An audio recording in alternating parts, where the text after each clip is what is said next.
তোমাদের নবীর পরে কোনো নবী নবী করিম সাল্লাল্লাহু আলাইহি ওয়াসাল্লাম তাবুক যুদ্ধে যাচ্ছেন। ইসলামের ইতিহাসের কঠিন জিহাদ। হযরত আলী কারামাল্লাহু ওয়াজহাহু শেরে খুদা হযরত ওমর আলী রাদিয়াল্লাহু তাআলা আনহুকে নবী করিম সাল্লাল্লাহু আলাইহি ওয়াসাল্লাম মদিনায় রেখে যাচ্ছেন। কিছু মানুষ কানাঘুষা করলো। হযরত আলী রাদিয়াল্লাহু তাআলা মন খারাপ। নবী করিম সাল্লাল্লাহু আলাইহি ওয়াসাল্লাম আলী রাদিয়াল্লাহু আনহুকে সান্ত্বনা দিচ্ছেন। ইয়া আলী আনতা মিনতি বিমানজিলাতি হারুন মিন মূসা। ইয়া আলী মন খারাপ করো না ও আলী, শোনো আল্লাহ তাআলার ইজ্জত ওয়া জালাল নবী মূসা আলাইহিস সালামকে সহযোগিতা করার জন্য নবী মূসার হাত বানিয়েছিলেন তার ভাই হযরত হারুনকে। ও আলী মন খারাপ করো না, আনতা মিনতি বিমানজিলাতি হারুন মিন মূসা। হযরত মূসা আলাইহিস সালামের কাছে হযরত হারুনের যে মাকাম ছিল, আল্লাহ তাআলার ইজ্জত ওয়া জালাল হযরত মূসার হাত বানিয়েছিলেন তার ভাই হারুনকে।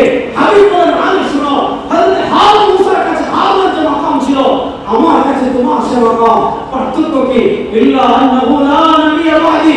পার্থক্য হলো মূসা আলাইহিস সালামের পরে হারুন আলাইহিস সালাম নবী হয়েছেন, কিন্তু সাওয়াদু আলম সাল্লাল্লাহু আলাইহি ওয়াসাল্লামের মাধ্যমে আল্লাহ নবুয়তের দরজা চিরদিনের জন্য বন্ধ করে দিয়েছেন।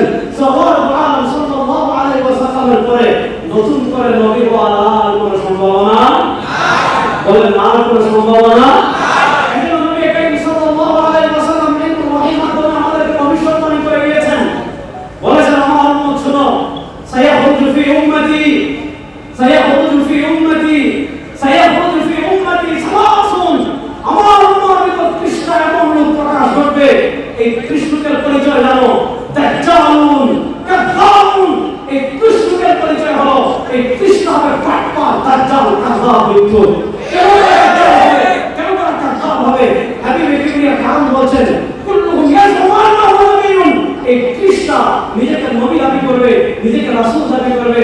হাবিব কিবরিয়া আলাইহিস সালাম হাদিস বলেন শোনো, আনা খাতামুন নবিয়্যিন লা নবিয়্যা বা'দি। আমি শেষ নবী, আমার পরে